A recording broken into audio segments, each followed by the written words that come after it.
The morning that changed everything started like any other Tuesday in Phoenix.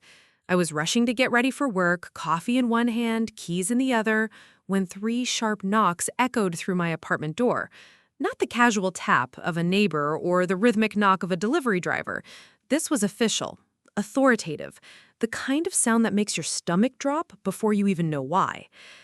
I'd love to know which corner of the globe you're watching from. And if this story speaks to you, make sure to subscribe. Tomorrow's video is one you absolutely can't miss. Through the peephole, I saw two people in dark suits with badges hanging from their necks. Immigration and Customs Enforcement. ICE. My hands started shaking as I unlocked the door, my mind racing through every possible reason they could be standing on my doorstep at 7 in the morning. "Are you Marcus Rivera?" the taller agent asked, consulting a folder thick with documents. "Yes," I managed to say, though my voice came out as barely a whisper. "We need to speak with you regarding your immigration status. May we come in?" The world seemed to tilt sideways as those words sank in. Immigration status? I was born in Tucson, Arizona. I'd lived in this country my entire 28 years. I had a social security number, a driver's license, a college degree, and a job at a local marketing firm. What immigration status were they talking about? Agent Sarah Coleman, that's what her badge read, settled into my living room chair while her partner, Agent Martinez, remained standing by the door. The morning sunlight streaming through my windows suddenly felt harsh and intrusive. "Mr. Rivera, we received information that you may be in the country illegally. We have a report stating that you entered the United States without proper documentation and have been living here under false pretenses." My mouth went dry. "I'm sorry, but there's been a mistake. I was born here in Tucson, Arizona. I've lived in this country my entire 28 years. I have a social security number, a driver's license, a college degree, and a job at a local marketing firm. What immigration status were they talking about?" Agent Sarah Coleman, that's what her badge read, settled into my living room chair, while her partner, Agent Martinez, remained standing by the door. The morning sunlight streaming through my windows suddenly felt harsh and intrusive. "Mr. Rivera, we received the report from someone claiming to be your cousin. She provided specific details about your family and living situation, said she had firsthand knowledge of your illegal entry into the United States." My cousin. The word hit me like a physical blow. I only had one cousin who would have had any contact with my personal information, who knew enough about my life to provide specific details. Vanessa Chen, though Chen was her married name now. Her maiden name had been Vanessa Rivera, my Uncle Roberto's daughter. But why would Vanessa do something like this? We hadn't been close in recent years, not since the family drama that erupted at my grandmother's funeral 3 years ago, but I never imagined she harbored this kind of hatred towards me. "Can you tell me who made this report?" I asked, though I was already pretty sure I knew the answer. Agent Coleman consulted her notes. "The report came from Vanessa Chen, residing in Scottsdale. She claimed to be your cousin and said she could no longer, in good conscience, stay silent about your undocumented status." The betrayal felt like a knife twisting in my chest. Vanessa had grown up in the same neighborhood as me. We'd played together as kids, gone to the same schools, shared family barbecues and birthday parties. Her father, Uncle Roberto, had been like a second dad to me after my own father passed away when I was 12. "I need to make some phone calls," I said, my voice steadier than I felt. "This is some kind of misunderstanding, and I think I know where it's coming from." Agent Coleman nodded. "We're going to need to verify some information, Mr. Rivera. Your documentation appears legitimate, but we have to follow up on reports like this thoroughly. We'll need to speak with other family members, check records, that sort of thing." After they left, I sat in my kitchen staring at my phone for a full 10 minutes before I worked up the courage to call my mother. Elena Rivera had been a pillar of strength our entire family had leaned on, especially after Dad died. If anyone would know why Vanessa might have done something like this, it would be Mom. "Mijo, what's wrong?" she said immediately upon hearing my voice. Mothers always know. I explained the morning's events, watching through my kitchen window as normal people went about their normal Tuesday routines, walking dogs, heading to work, living lives uncomplicated by false accusations and government investigations. Vanessa did what? Mom's voice rose to a pitch I rarely heard. Marcus, that girl has lost her mind. You were born right here in Tucson. I was there. I should know. I was in labor with you for 14 hours. I know, Mom, but why would she do this? What does she have to gain? There was a long pause on the other end of the line. When Mom spoke again, her voice was quieter, more careful. Marcus, there are things about the family situation that you don't know. Things that happened before you were born, and things that have been happening recently with Uncle Roberto's side of the family. What kind of things? It's not something I can explain over the phone. Can you come over tonight after work? But I wasn't going to work that day. I called in sick and spent the hours researching immigration law, trying to understand what kind of investigation I might be facing, what I would need to prove my citizenship beyond the documents I'd already shown them. The more I read, the more worried I became. Even legitimate citizens could get caught up in immigration enforcement if someone made a convincing enough false report. People had been detained for days, weeks even, while the government sorted out paperwork and verified identities. By evening, I was a wreck. I drove to my mother's house in the same neighborhood where I had grown up, past the elementary school where Vanessa and I had learned to ride bikes in the parking lot during summer breaks. Mom was waiting for me with coffee and the kind of serious expression she'd worn when she had to tell me about Dad's diagnosis. "Sit down, mijo," she said.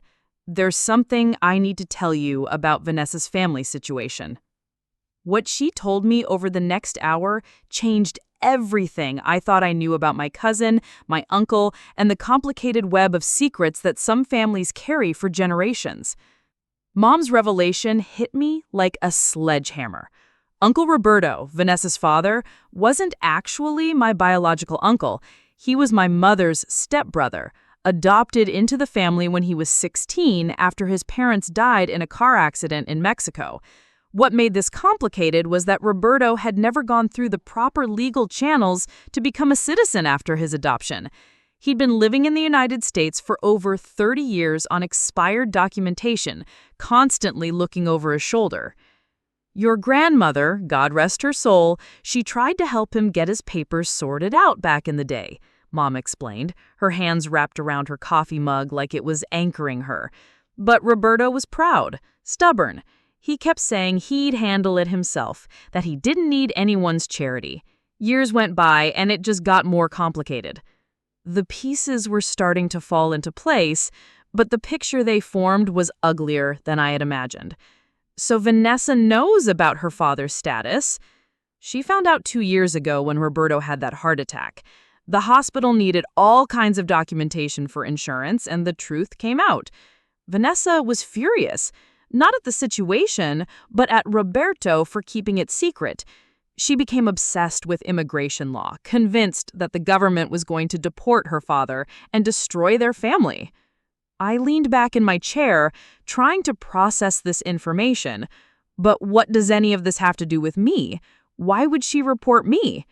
Mom's face darkened. Because 3 months ago, Roberto's immigration lawyer told him that having family members who are established citizens could help his case. Character witnesses, family ties, that sort of thing. Roberto asked me if you would be willing to write a letter of support. I never heard anything about this. Because I told Roberto no. I said it wasn't fair to drag you into this mess, especially when you were just getting your career started. You didn't need to be associated with an immigration case, even as a witness. The betrayal was becoming clearer, but it was more twisted than I had expected. So Vanessa blamed me for not helping her father? Worse than that. She called me 3 weeks ago screaming about how we were selfish, how we were willing to let Roberto get deported rather than lift a finger to help family. She said if we wouldn't help legitimately, maybe we'd understand what it felt like to have immigration problems of our own. I felt sick. Vanessa had deliberately tried to destroy my life as revenge for a decision I didn't even know had been made. But there was still something that didn't make sense. Mom, if Roberto has been here for 30 years without proper documentation, how did Vanessa think she could convince immigration that I was the illegal one? Wouldn't they investigate the whole family? Mom's expression grew even more troubled. Marcus, there's something else. Something I should have told you years ago, but I was protecting you from family drama. She got up and disappeared into her bedroom for several minutes. When she returned, she was carrying a manila envelope, the kind that had clearly been opened and resealed many times over the years. After your father died, money was tight. Roberto offered to help with your college expenses, but there were strings attached. He wanted me to list him as your legal guardian on some financial aid forms, claiming it would help you qualify for more assistance. My stomach dropped. Please tell me you didn't do that. I didn't, but Vanessa doesn't know that. She thinks Roberto has legal custody documents for you, documents that could be used to suggest your citizenship status was tied to his.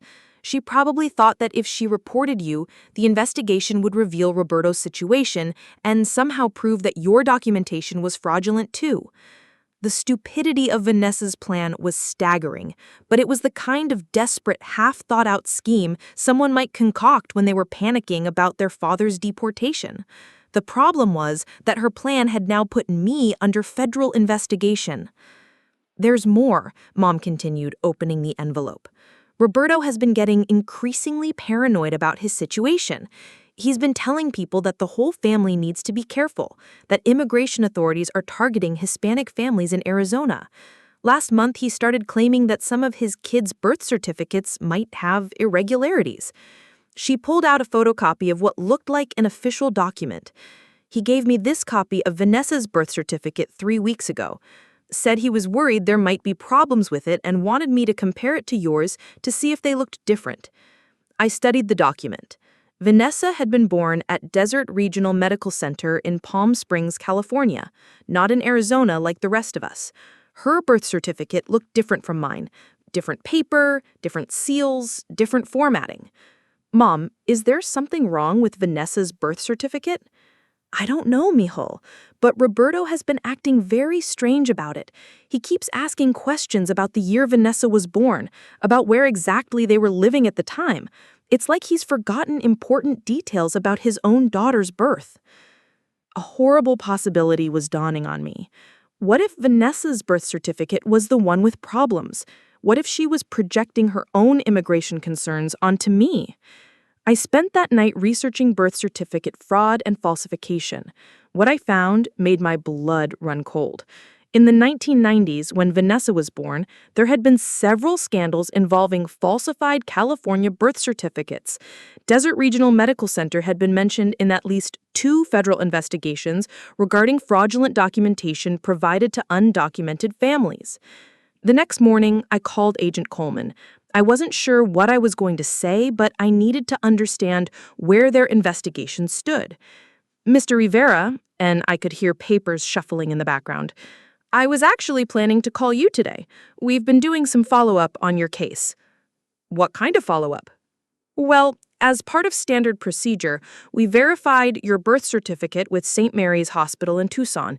Everything checks out perfectly. Your documentation is absolutely legitimate. But something interesting came up when we started looking into your cousin's background. My heart was pounding. What do you mean? Vanessa Chen, or Vanessa Rivera as she was born, provided us with a lot of detailed information about your alleged illegal status. But when we started fact-checking her claims, we noticed some inconsistencies in her own documentation. Agent Coleman paused, and I could hear the keyboard clicking. Mr. Rivera, we're going to need to ask you some questions about your cousin's birth and early childhood. Do you remember anything unusual about the circumstances of her birth or her family's living situation in the mid-1990s? I told Agent Coleman what my mother had shared about Roberto's undocumented status and the questions surrounding Vanessa's birth certificate.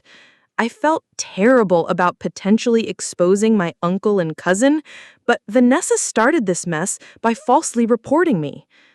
That's very helpful information, Mr. Rivera. We're going to need to speak with your Uncle Roberto and verify some documents. In the meantime, you should know that you're completely clear. Your citizenship has never been in question from our perspective. 3 days later, Agent Coleman called again. Her tone was different this time, more official, more serious. Mr. Rivera, I need to inform you that we've discovered significant irregularities in Vanessa Chen's immigration status. Her birth certificate appears to have been fraudulently created, and there are no hospital records of her birth at Desert Regional Medical Center. We've also discovered that Roberto Rivera has been living in the United States without proper documentation for over 30 years. The irony was devastating.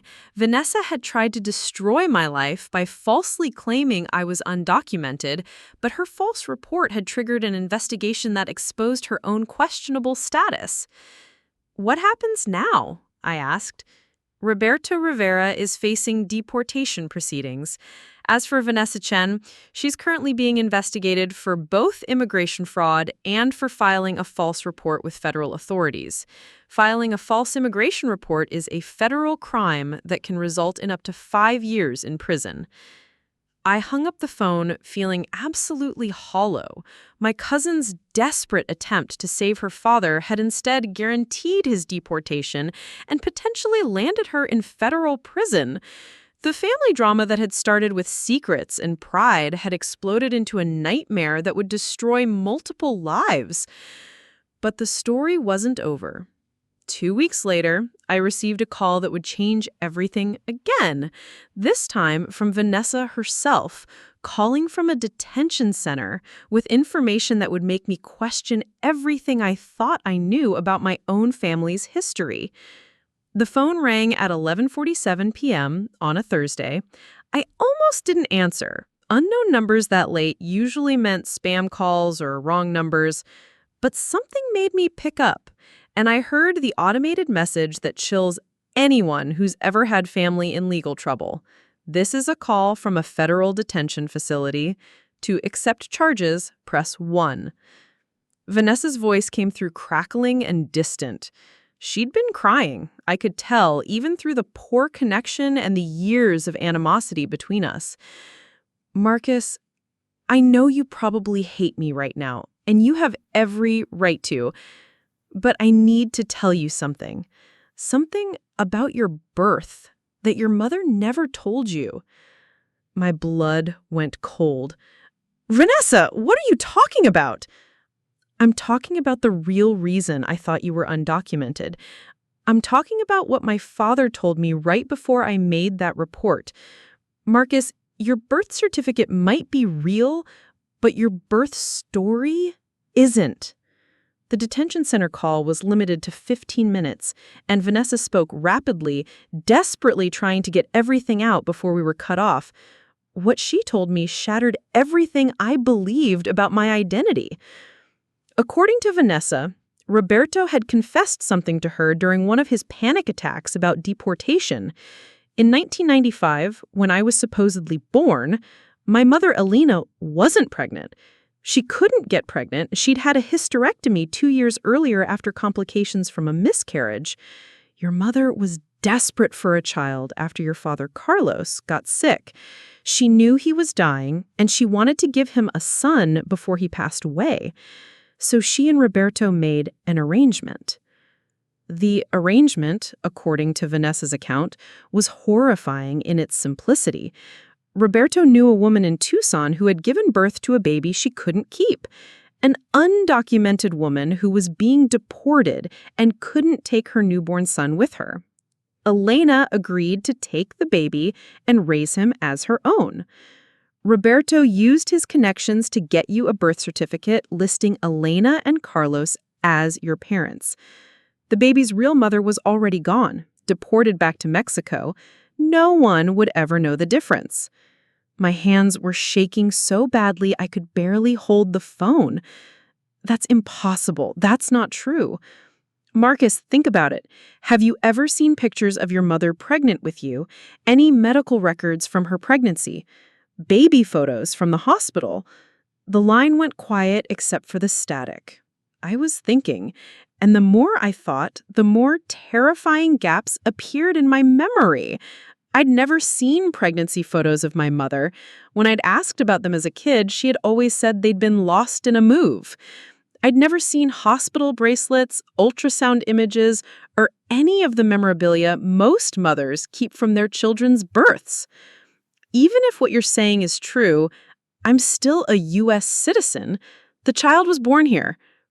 But Marcus, what if the child wasn't born here? What if the birth certificate Roberto arranged was completely fabricated? What if your real mother took you across the border when you were just days old, and Roberto created false documents to make it look like you were born in Tucson? The call ended abruptly. Our 15 minutes were up. I sat in my dark apartment, staring at the phone, trying to process what I'd just heard. Could it be true? Was my entire identity built on a lie? I didn't sleep that night. Instead, I drove to my mother's house at 3 a.m., using my spare key to let myself in. I found her awake in the kitchen, as if she'd been expecting me. "You talked to Vanessa," she said. It wasn't a question. Mom, I need you to tell me the truth. All of it. Elena Rivera, the woman who had raised me, loved me, been my anchor through every crisis of my life, looked older than I'd ever seen her. She sat across from me at the kitchen table, where she'd helped me with homework, where we'd planned my college applications, where she'd held my hand when I'd cried about my first heartbreak. Mijo, some truths are more complicated than lies. Over the next 3 hours, my mother told me a story that was both completely different from Vanessa's version and somehow even more heartbreaking. The basic facts were partially correct. Elena hadn't given birth to me, but the reality was far more complex.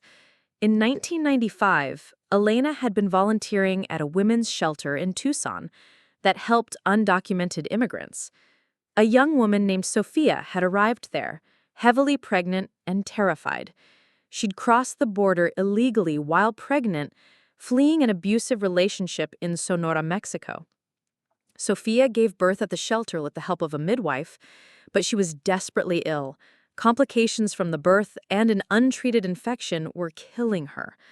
Sophia knew she was dying, Elena said, tears streaming down her face. She begged me to take her baby, to make sure he had a chance at a real life in America. She died 3 days after you were born, Marcus. 3 days. Elena and Carlos had been trying to have children for years without success. When Sophia pressed the newborn baby into Elena's arms and made her promise to raise him as her own son, Elena saw it as a gift from God. But Sophia was undocumented, and you were born at a shelter, not a hospital. There was no official record of your birth. Roberto helped us get you a birth certificate, yes. But Marcus, you were born on American soil. You are an American citizen by birth, even if the paperwork was unconventional. I felt like I was drowning. So the birth certificate is fake, but I really was born here? The document Roberto arranged shows the wrong hospital and the wrong parents, but the right date and the right country. You are not undocumented, mijo. You were born in the United States. But proving that now, after all these years, Elena trailed off, but I understood. If immigration authorities discovered that my birth certificate had been fraudulently created, would they believe that I was actually born on U.S. soil? Or would they assume, like Vanessa had, that I was an undocumented immigrant with false papers? There's something else, Elena said. Sophia wasn't just fleeing an abusive relationship. She was fleeing her own family's criminal connections in Mexico. She was terrified that if her family ever found her baby, they would take him back to Mexico and raise him in that world of violence and drugs. My mother reached across the table and took my hands. That's why Roberto was so paranoid about keeping this secret. It wasn't just about immigration status. Sophia's family has been looking for her for almost 30 years. They know she had a baby somewhere in Arizona. If they ever connected that baby to you, the nightmare was getting deeper. Not only was my legal status potentially in jeopardy, but I might also be in physical danger from criminals in Mexico who consider me family property. Who else knows about this? I asked. Roberto, obviously. The midwife who delivered you died years ago. And now, Vanessa. Her face hardened. Vanessa, who's willing to destroy your life to save her father, even though Roberto was the one who helped create your life in the first place. I left my mother's house as the sun was rising with more questions than answers. My phone was buzzing with missed calls from Agent Coleman. When I called her back, her news added yet another layer to the crisis. Mr. Rivera, we've been investigating the birth certificate irregularities in your family, and we've uncovered some concerning information. Roberto Rivera has admitted to creating fraudulent birth certificates for multiple individuals over the past 30 years. Your birth certificate is among the documents we need to examine more closely. My heart sunk. What does that mean for me? It means we need to verify your actual citizenship status through other means. We'll need DNA testing, interviews with anyone who knew your family in 1995, examination of any other documentation from that time period. It's going to be a thorough investigation, Mr. Rivera. And until then, you're not under any restrictions, but we strongly advise against traveling outside the United States. If you left the country right now, we might not be able to verify your right to return. After I hung up, I sat in my car in a grocery store parking lot, watching normal people do normal things, like buying milk and bananas. My entire world had shifted on its axis. I wasn't who I thought I was, my family wasn't what I thought it was, and my future was completely uncertain. But the worst was yet to come.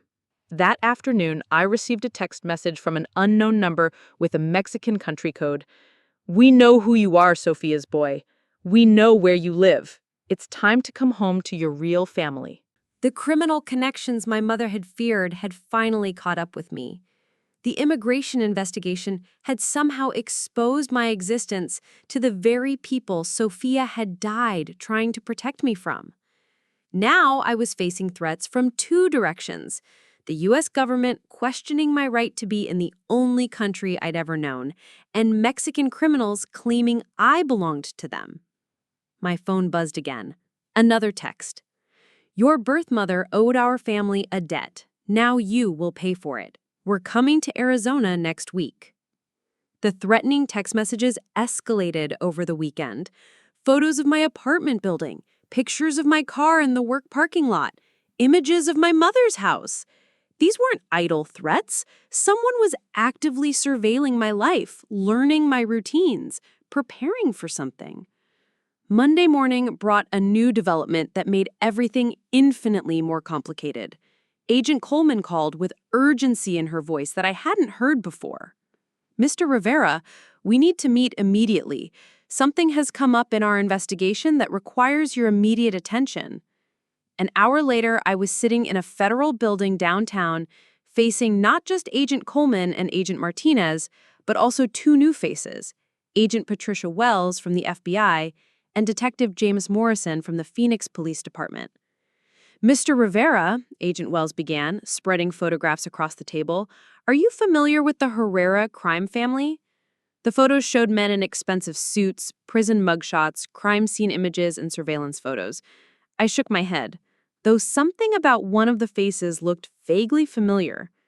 The Herreras controlled drug trafficking through most of Sonora, Mexico, and parts of Arizona. They've been under federal investigation for 15 years. 3 days ago, our wiretaps picked up conversations about locating Sophia's lost son in the Phoenix area. My blood turned to ice. Agent Wells continued, "We believe Sophia Herrera, your birth mother, was the daughter of cartel leader Miguel Herrera. She disappeared in 1995 after stealing a significant amount of money from the family operation. They've been looking for her ever since." Detective Morrison leaned forward. "The money Sophia stole, we're talking about $3 million in cartel funds. In their world, that debt doesn't disappear when someone dies. It transfers to the next generation." So they think I owe them $3 million for something my birth mother did before I was even born? The absurdity of it would have been laughable if it weren't so terrifying. Agent Coleman spread out more documents. It's getting worse, Marcus. Our investigation into Roberto's document forgery operation has revealed that he's been in contact with the Herrera family for the past 6 months. He's been feeding them information about you. The betrayal cut deep. Roberto, the man I'd called uncle, who had helped create my identity, whom my mother had protected from deportation proceedings, had been selling me out to criminals. Roberto owes the cartel money too, Agent Wells explained. Gambling debts mostly, about $200,000. The Herreras offered to forgive his debt in exchange for information about Sophia's son. I slumped back in my chair. So when Vanessa reported me to immigration, she inadvertently triggered an investigation that exposed Roberto's crimes, which led him to make a deal with the cartel to save himself? Exactly. And now the cartel believes they have found their leverage to recover Sophia's stolen money. Detective Morrison pulled out his phone and showed me a voice recording. This was captured by our surveillance 3 hours ago. It's Miguel Herrera talking to his lieutenant. The recording was in Spanish, but Detective Morrison provided translation as it played. The boy doesn't know what his mother took from us, but he will learn. Bring him to Nogales next week. If he cannot pay the debt, he will work for the family until it is settled. Work for the family in cartel terminology meant becoming an involuntary participant in drug trafficking, money laundering, or worse. The Herreras weren't just threatening to kill me, they were planning to enslave me. Agent Wells leaned across the table. Marcus, we're prepared to offer you protection, but we need something in return. We want you to help us take down Roberto's document forgery operation and gather evidence against the Herrera cartel. I want you to be an undercover informant against my own family and a Mexican drug cartel? We want you to survive, Agent Coleman said bluntly, because right now you have federal agents questioning your citizenship status and cartel killers hunting you down. Cooperating with us is probably your only chance of getting through this alive and with your legal status intact. The plan they outlined was both brilliant and terrifying. I would pretend to cooperate with the cartel's demands while wearing a wire and gathering evidence. Roberto, facing his own deportation and criminal charges, had already agreed to cooperate in exchange for a reduced sentence. But first, we had to address the elephant in the room, my citizenship status. Agent Wells had brought someone else to the meeting. Dr. Sarah Kim, a forensic genealogist who specialized in immigration cases. Marcus, we've been working around the clock to verify your actual birth circumstances, Dr. Kim explained, opening a thick file. The good news is that we found multiple sources of evidence confirming that you were indeed born on U.S. soil. She spread out documents I'd never seen before, medical records from the women's shelter, a midwife's journal entries, even photographs of my mother holding me as a newborn with date stamps proving I was in Arizona in March 1995. Your birth mother, Sophia, kept a diary during her pregnancy. She documented her journey from Mexico, her arrival at the shelter, and her decision to place you with Elena Rivera. Most importantly, she specifically wrote about giving birth on American soil because she wanted you to be an American citizen. Relief flooded through me, but Dr. Kim wasn't finished. However, there's a complication. Sofia Herrera wasn't just undocumented, she had been formally deported from the United States in 1994. When she returned pregnant and gave birth to you, she was technically in violation of federal immigration law. Some federal prosecutors might argue that because your birth mother was in the country illegally when you were born, your citizenship could be challenged. The legal technicalities were making my head spin, but Agent Wells cut through the complexity. The bottom line is this. We can prove you were born here, which makes you a citizen, but we need to resolve the fraudulent birth certificate issue and deal with the cartel threat. Helping us with both investigations will ensure that the citizenship question gets resolved in your favor. That evening, I met with my mother and Roberto at a safe house the FBI had arranged.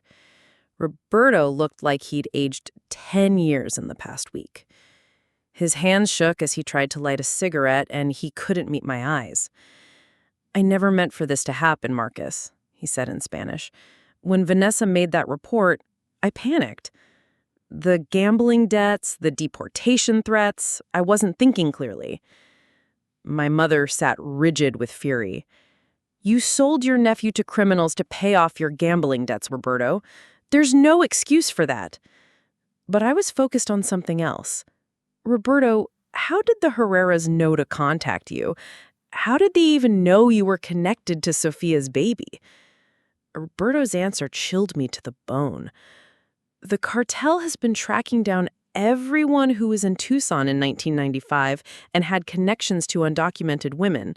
They have a list of dozens of people, Marcus. They've been systematically investigating each one for years." "What does that mean?" "It means they probably know about Elena, too. They know she was volunteering at the shelter. They know she took in a baby around the time Sophia disappeared. Vanessa's immigration report just confirmed what they already suspected." Agent Wells, who had been listening from the next room, came in with her phone pressed to her ear. Her expression was grim. "We just intercepted communications indicating that the Herreras are planning to move up their timeline. They're not waiting until next week. They're coming for you tomorrow night." The safe house suddenly felt very small. "What do you mean, coming for me?" "They're planning to kidnap you from your apartment tomorrow evening. They've been watching your routine. They know you usually get home from work around 6:30. They'll be waiting." Detective Morrison appeared in the doorway. "Marcus, we need to move fast. Are you willing to help us set up a sting operation? We can use their kidnapping attempt against them, but it means putting you in significant danger." I looked around the room at the federal agents, my terrified mother, and my guilt-ridden uncle. 6 months ago, my biggest worry was whether I'd get promoted at work. Now I was being asked to risk my life to take down a Mexican cartel. What would I have to do? Agent Wells outlined the plan. I would return to my normal routine, but with extensive surveillance backup. When the cartel made their move, federal agents would move in. The goal was to capture the kidnappers with enough evidence to prosecute the entire Herrera operation. "The risk is real," she admitted. "These are dangerous people who have killed for much less than $3 million. But if we can pull this off, you'll be completely free. No immigration concerns, no cartel threats, no legal problems." As I considered their proposal, my phone buzzed with another text from the Mexican number. "Tomorrow evening, we will collect what is ours. Do not try to run. We are already closer than you think." The message was accompanied by a photo that made my blood freeze. It was a picture of my mother's car taken just an hour ago in the safe house parking lot. Somehow, the cartel had already tracked us to what was supposed to be a secure location. Agent Wells looked at the photo and immediately started barking orders into her radio. "We've been compromised. I need backup units at this location immediately, and get Marcus and his family to the secondary safe house. Now." As federal agents rushed us out of the building, I realized that the sting operation might be our only option. The cartel had found us once. They could find us again. Running would only delay the inevitable. "I'll do it," I told Agent Wells as we climbed into an armored vehicle. "I'll help you take them down." She nodded grimly. "Good, because after seeing that photo, I don't think we have any other choice." Tuesday morning felt like preparing for my own execution. The FBI's technical team had arrived at the secondary safe house before dawn, bringing equipment that looked like it belonged in a spy movie. They fitted me with a wire so small it was invisible, hidden in a shirt button that had been specially modified with recording equipment. Remember, Agent Wells coached me as technicians tested the audio feed. Your job is to get them talking about their operation, their connection to Sophia, and their plans for you. The more they see on record, the stronger our case becomes. The plan was elegantly simple and terrifyingly dangerous. I would return to my apartment and resume my normal evening routine. Federal surveillance teams would be positioned throughout my neighborhood, but they would stay hidden until the cartel made their move. I needed to let myself be taken, at least initially, to gather evidence of the kidnapping attempt. "How long do I let them take me before you move in?" I asked Agent Wells. "Long enough to get solid evidence, short enough to keep you alive," which wasn't exactly reassuring. Detective Morrison showed me photos of the men they expected to approach me. These are Luis Herrera, Miguel's nephew, and Carlos Montoya, one of their top enforcers. Both are wanted for multiple murders in Mexico. They're not going to be gentle, Marcus. The scariest part wasn't the physical danger, it was the psychological warfare. Dr. Kim had briefed me on cartel tactics. They would try to break my spirit before they even got me to Mexico, using fear and intimidation to make me compliant. "They'll probably tell you stories about what happened to other people who couldn't pay their debts," she warned. "They'll describe in detail what they're planning to do to you and your family if you don't cooperate. Don't let them get in your head." By afternoon, I was back in my apartment, trying to act normal while federal agents watched from surveillance vans throughout the neighborhood. I went through the motions of my usual routine, checking mail, making dinner, watching TV, but every sound made me jump. At 6:15 p.m., my phone rang. Unknown number. "Marcus Rivera?" The voice was heavily accented, calm, almost polite.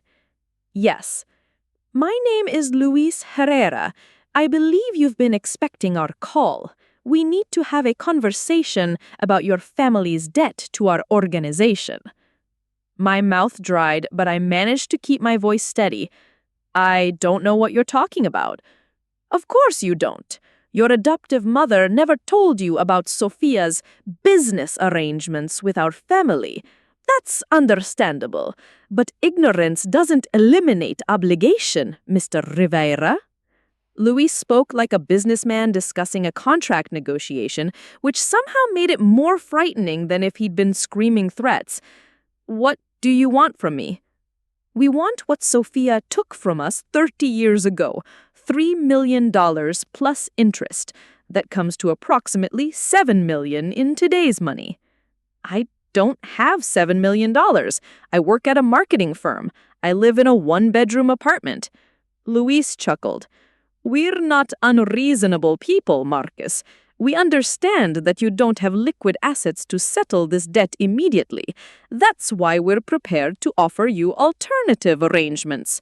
The alternative arrangements involved working for the cartel's money laundering operation in Phoenix, turning my marketing skills toward cleaning drug money through legitimate businesses. According to Luis, I would work off the debt at a rate of $50,000 per year, meaning I'd be enslaved to them for the next 140 years. "That seems like a long time," I said, hoping the wire was picking up every word. "Your mother lived fast and died young. Perhaps you'll be smarter about managing your obligations to the family." A knock at my door interrupted the conversation. "That will be my associates. Please invite them in. We have much to discuss." Through the peephole, I saw two men in dark clothing. Luis Herrera was smaller than I had expected, maybe 5'6", but companion Carlos Montoya was a mountain of muscle and scars. Both had the dead eyes of people who had killed before and would kill again without hesitation. "Marcus Rivera," Luis said as I opened the door. "It's a pleasure to finally meet Sophia's boy." They entered my apartment without invitation. Carlos immediately moving to check the windows and close the blinds, while Luis settled into my living room chair like he owned the place. "You look like her," Luis continued, studying my face. "Sophia was beautiful, intelligent, ambitious. Unfortunately, she was also greedy and disloyal. Carlos finished securing the apartment and stood behind Luis like a silent threat. I noticed he was wearing latex gloves. "Tell me about Sophia," I said, trying to keep them talking. "What was she like?" Luis smiled, but it didn't reach his eyes. Sophia was Miguel's youngest daughter, his favorite. She was supposed to inherit a significant portion of the family business.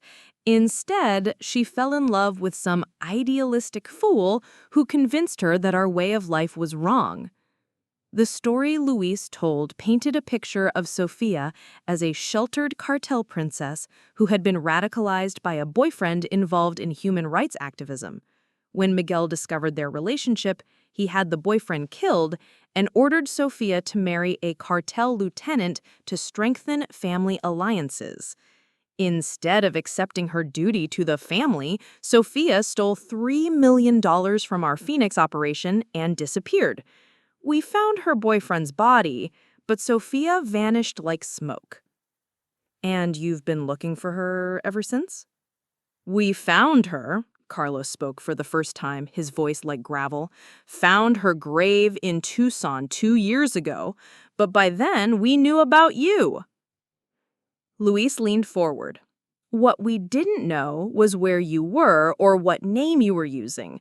Fortunately, your Uncle Roberto has been very helpful in recent months." The casual way they discussed Roberto's betrayal made my stomach turn. "What did you promise him?" "Freedom from his gambling debts and safe passage back to Mexico instead of deportation," Luis replied. "Roberto has been feeding us information about your life, your routine, your family connections. He's quite eager to make amends for harboring a Herrera family member without permission." Carlos moved closer to me. "Time to go, cousin. We have a long drive ahead of us." "Where are we going?" "Nogales first, then Hermosillo. Miguel is very excited to meet his grandson." That's when I realized they weren't just collecting a debt. They were claiming me as family. In their twisted logic, I wasn't just responsible for Sophia's theft. I was Herrera by blood, and they intended to drag me back into the cartel life that Sophia had died trying to escape. "What if I refuse to go with you?" Luis's expression hardened. "Then Carlos will visit your adoptive mother tonight. Elena Rivera, correct? Lives at 2847 Maple Street. Carlos has a particular talent for making people suffer before they die." The threat against my mother triggered something primal in me. I stood up abruptly, fist clenched, and Carlos immediately pulled a gun from his jacket. "Sit down, nephew. We're all family here. No need for violence unless you make it necessary." That's when I heard it, the faint sound of vehicles pulling up outside my apartment building. The FBI surveillance team was moving into position, but they needed more evidence before they could move in. "Okay," I said, raising my hands in surrender. "I'll come with you, but I want to know what happened to Sophia. I want to know how my mother really died." Luis smiled again, this time with genuine warmth. "Now you're asking the right questions, nephew. Sophia's story is quite interesting. She didn't die from complications in childbirth like your adoptive mother told you." My blood froze. "What do you mean?" "Sophia lived for 3 weeks after you were born. She was planning to take you back to Mexico to return the money and beg Miguel's forgiveness. But Elena Rivera had grown attached to you. She wanted to keep you for herself." Carlos laughed, a sound like broken glass. "Elena poisoned Sophia. Antifreeze in her food made it look like kidney failure from the infection." The revelation hit me like a physical blow. My adoptive mother, the woman who had raised me, loved me, sacrificed for me, was a murderer. She had killed my birth mother to steal me away from my biological family. "That's why Miguel is so interested in meeting you," Luis continued. "You're not just Sophia's son. You're the child that was stolen from our family by a killer." The apartment door exploded inward as federal agents stormed in with weapons drawn. FBI, nobody move. But Carlos was already in motion, grabbing me as a human shield while Louis dove behind the couch. In the chaos that followed, gunshots rang out, someone screamed, and I found myself on the floor with blood on my hands, unsure if it was mine or someone else's. When the shooting stopped, Carlos Montoya was dead, Luis Herrera was in handcuffs, and I was alive, but traumatized by the revelation that everything I'd believed about my mother and my origins was built on murder and lies.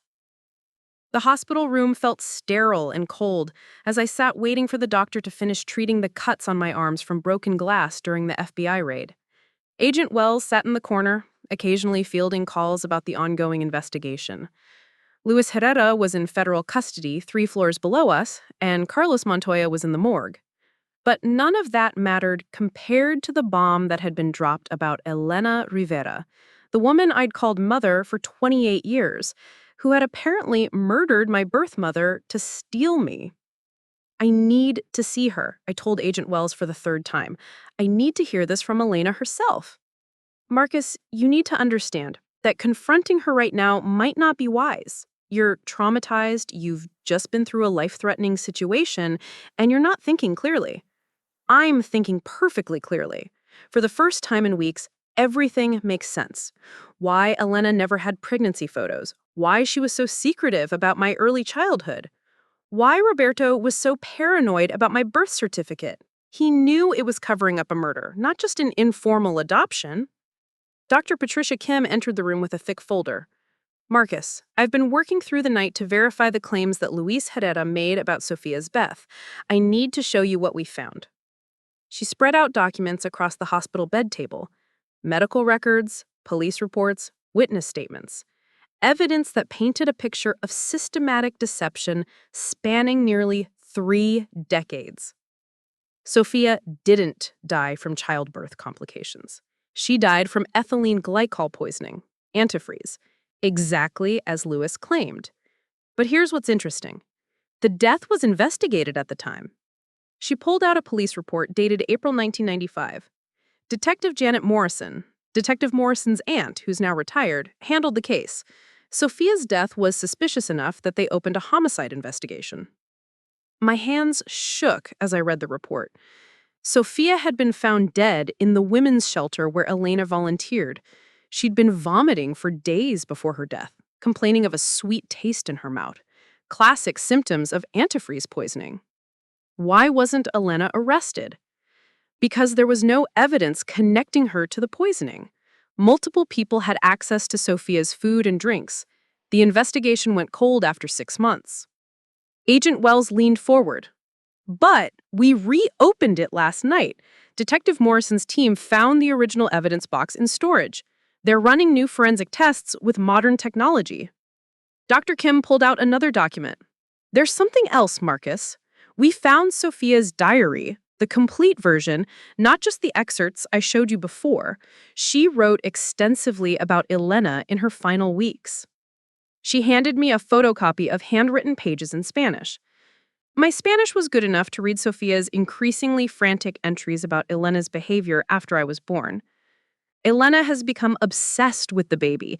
She holds him for hours, talking about how God sent him to replace the children she's lost. She's started calling him her son, not my son. Elena asked me again today if I've contacted my family in Mexico. When I said no, she seemed relieved. She keeps saying it's better if no one knows where we are. I'm feeling sick again. Elena made me soup, but it tasted strange, sweet, almost like candy. I couldn't finish it.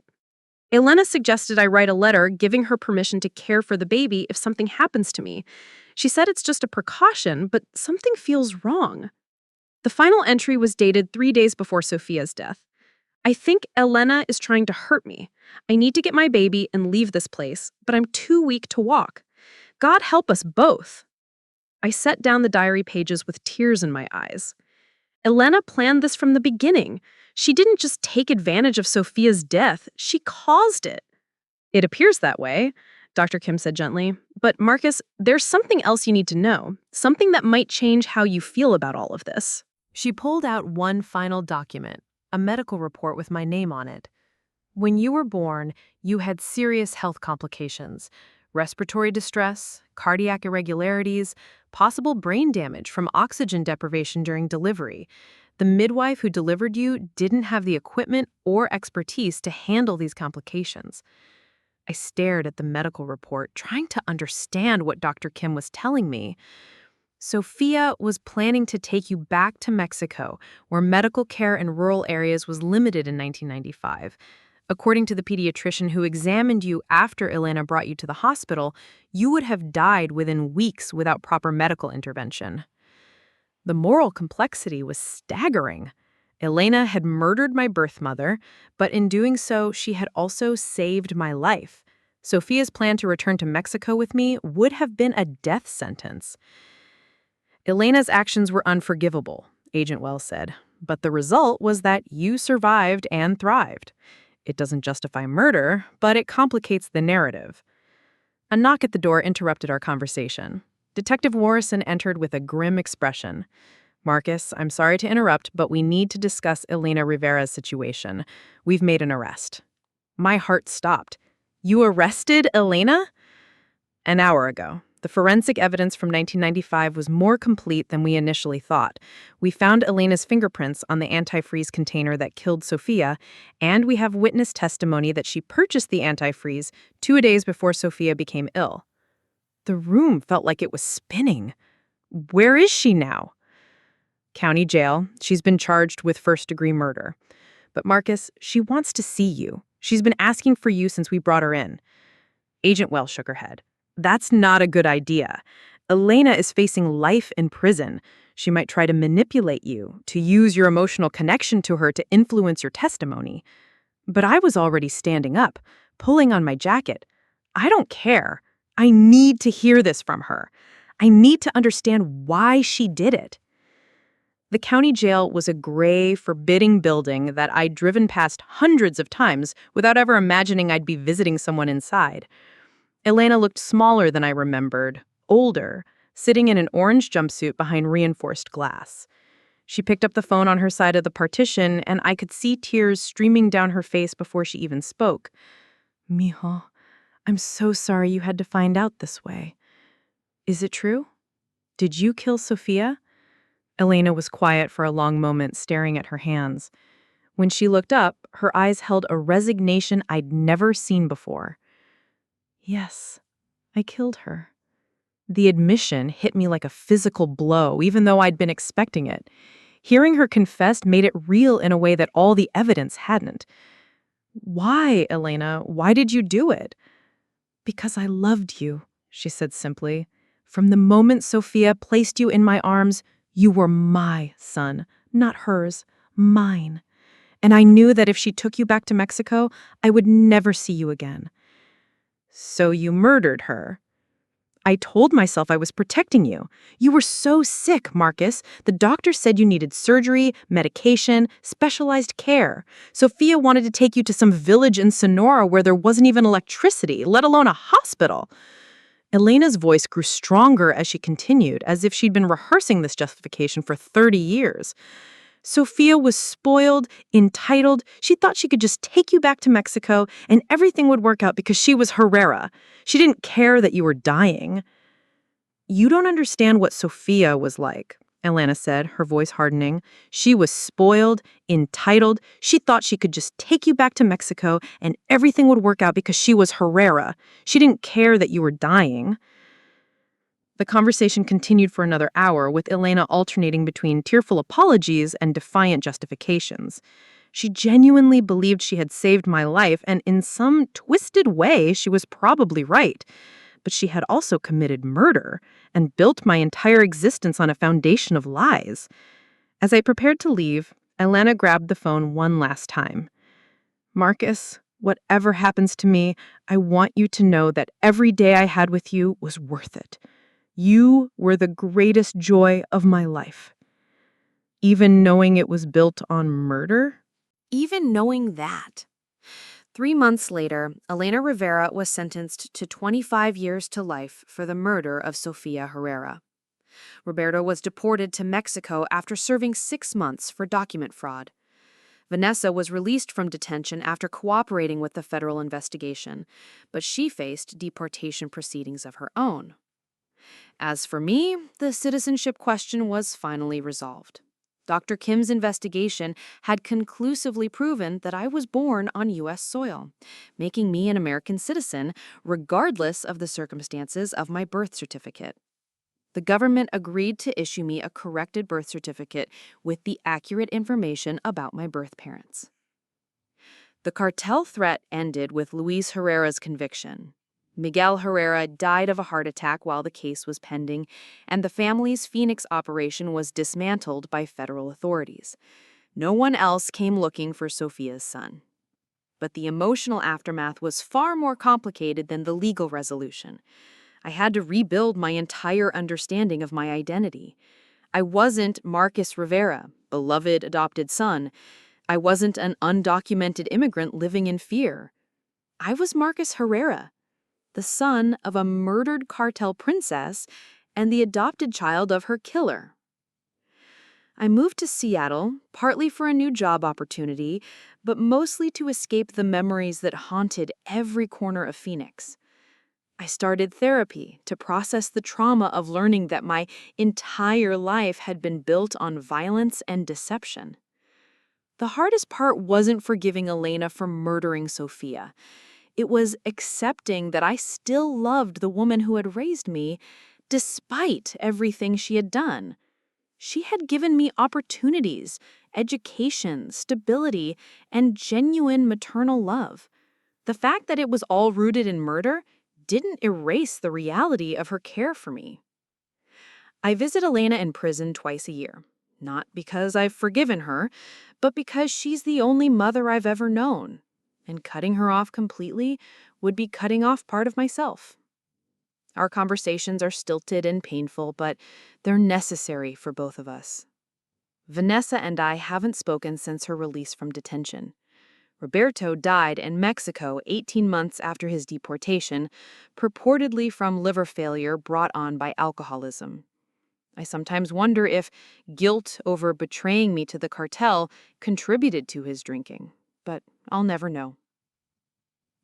The strangest part of this entire experience was discovering that my cousin's vindictive integration report, meant to destroy my life out of spite, had actually led to the resolution of a 30-year-old murder case and saved me from a lifetime of cartel servitude.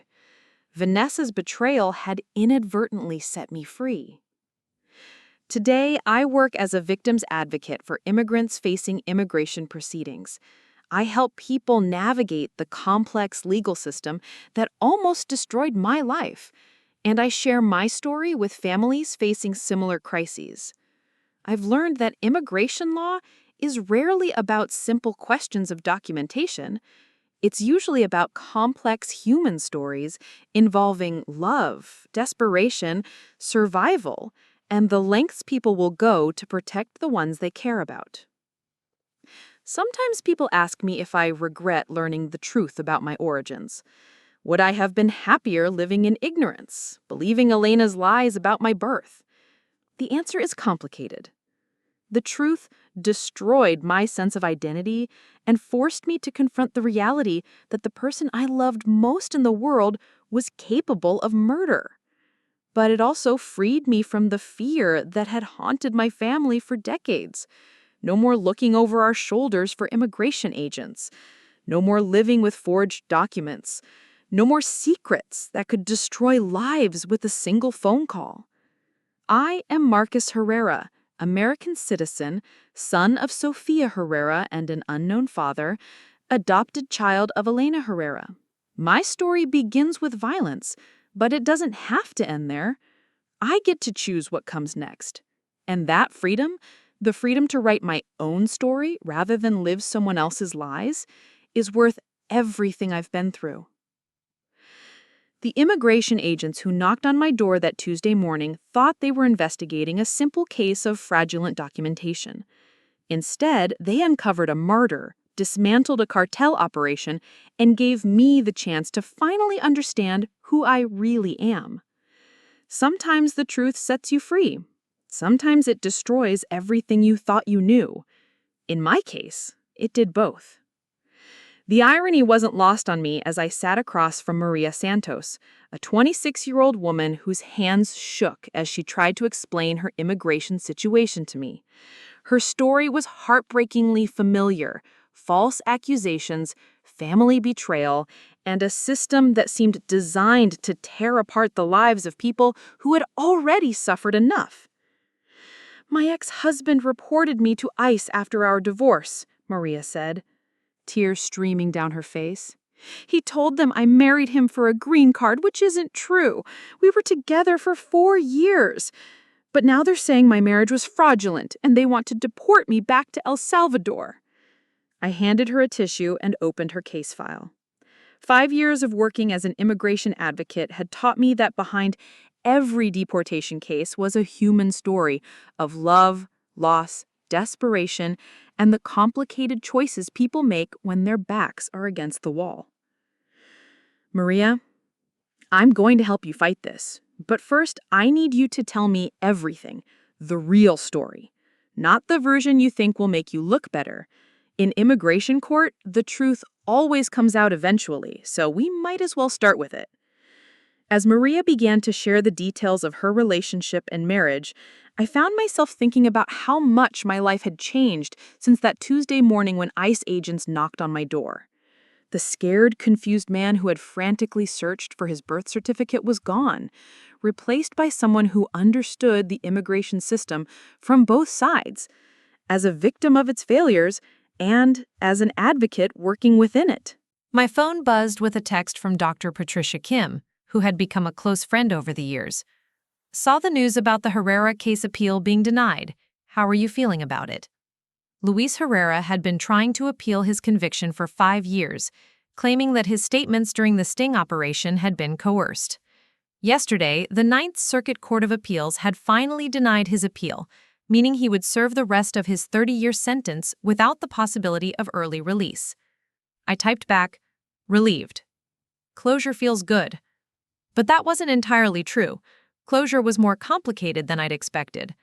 Luis Herrera had been the face of my nightmares for years, but he was also the person who had finally told me the truth about my origins.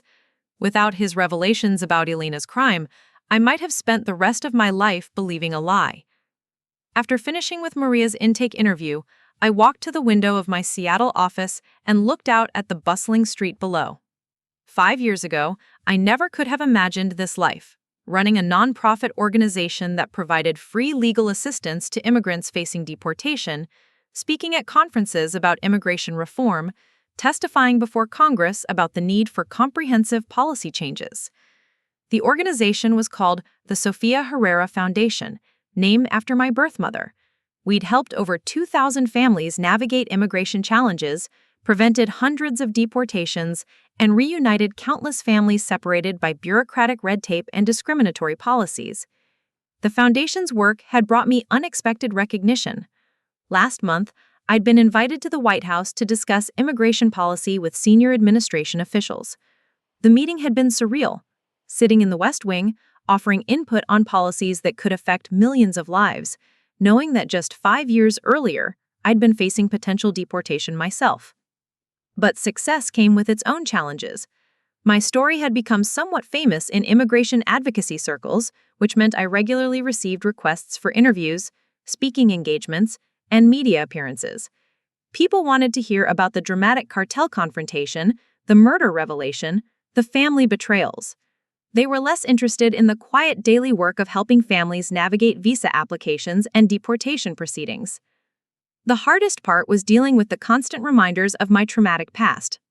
Every case involving family betrayal took me back to Vanessa's vindictive immigration report. Every client whose documentation was questioned reminded me of my own citizenship challenges.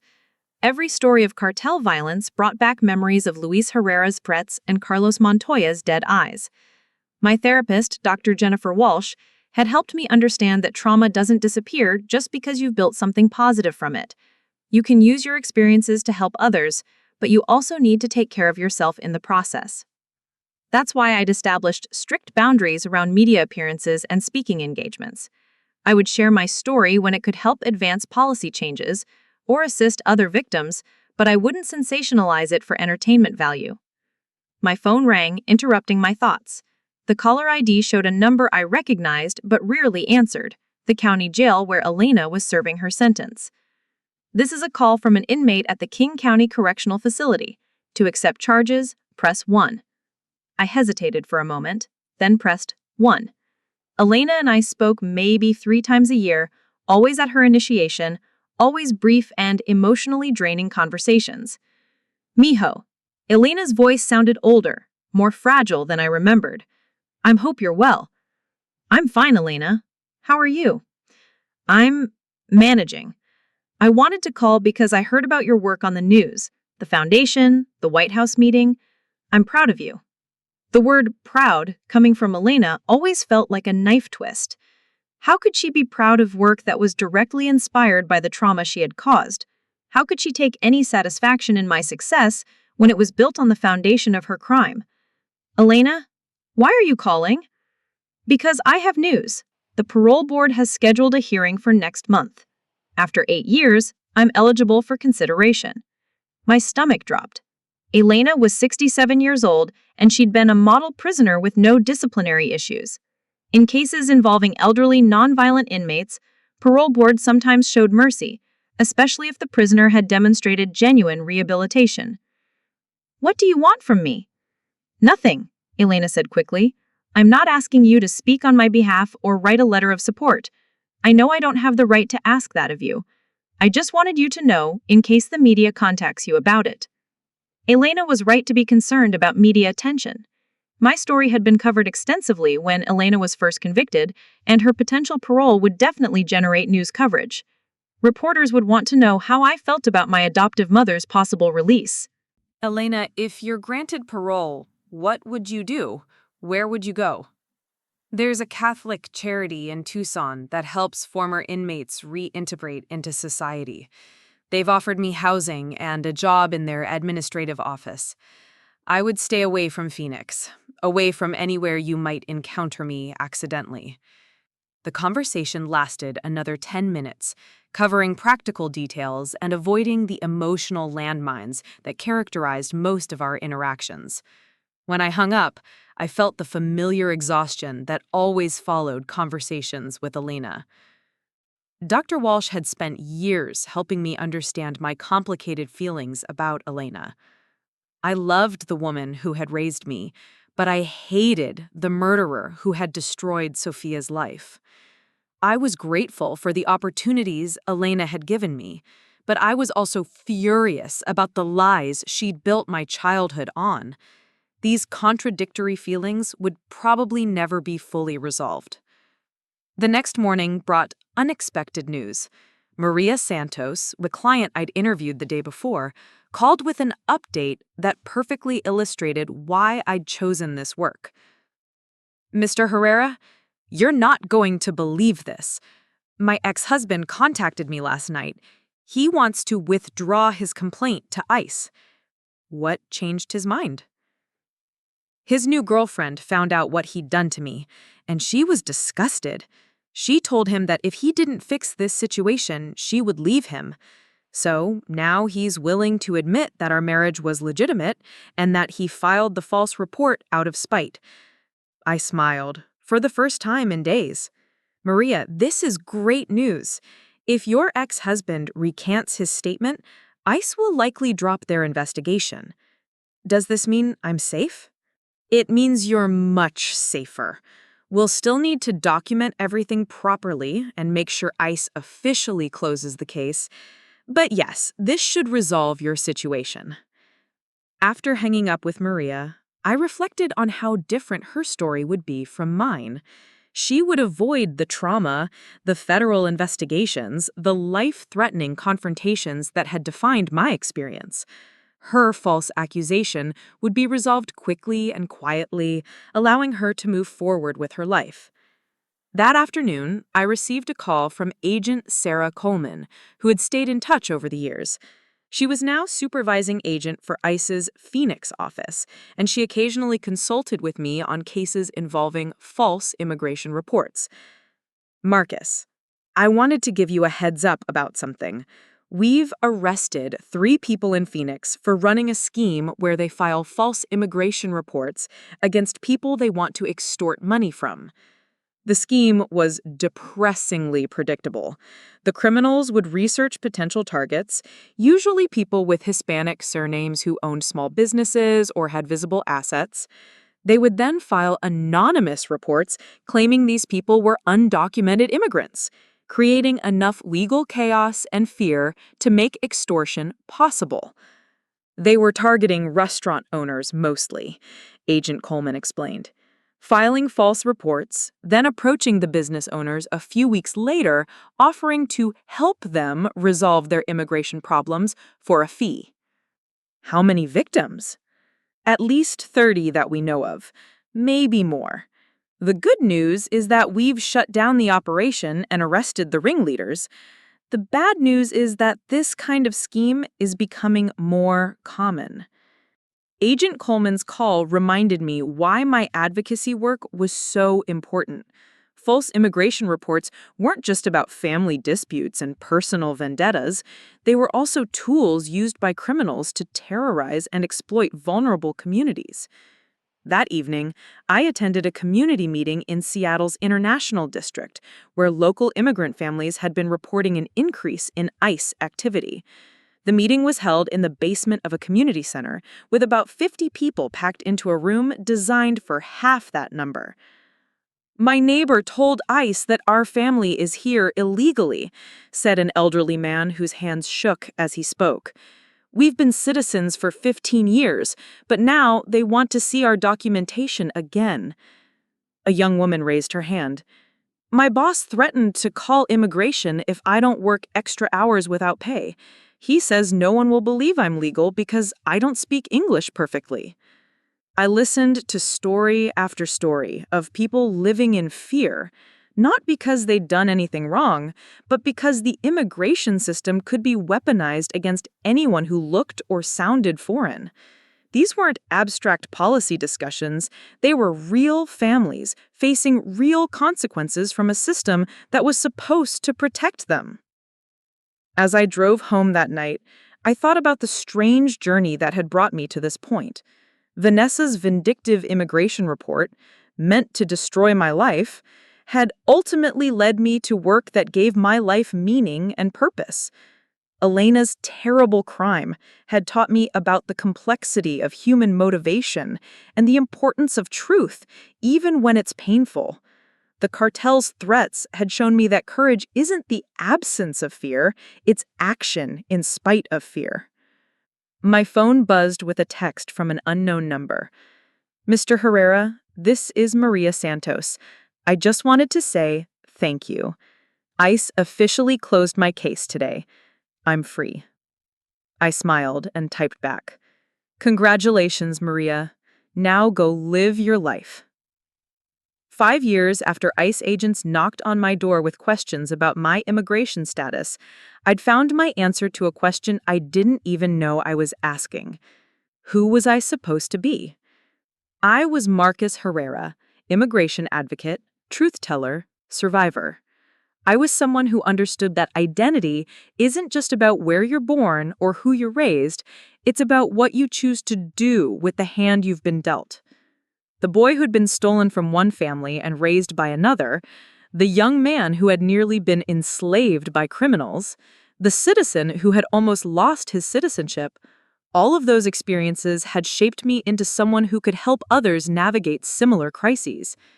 Tomorrow, there would be new cases, new clients, new stories of families torn apart by bureaucracy and hatred. There would be more false accusations to fight, more lies to uncover, more truths to reveal. And I would be ready for all of it, because I learned the most important lesson of my complicated life. The truth might destroy everything you think you know about yourself, but it's the only foundation solid enough to build a meaningful life on. My cousin told immigration I was illegal, thinking she was destroying my future. Instead, she'd given me the chance to discover who I really was and what I was meant to do. Sometimes the worst thing that happens to you turns out to be the best thing that ever happened to you. You just have to survive long enough to see the difference.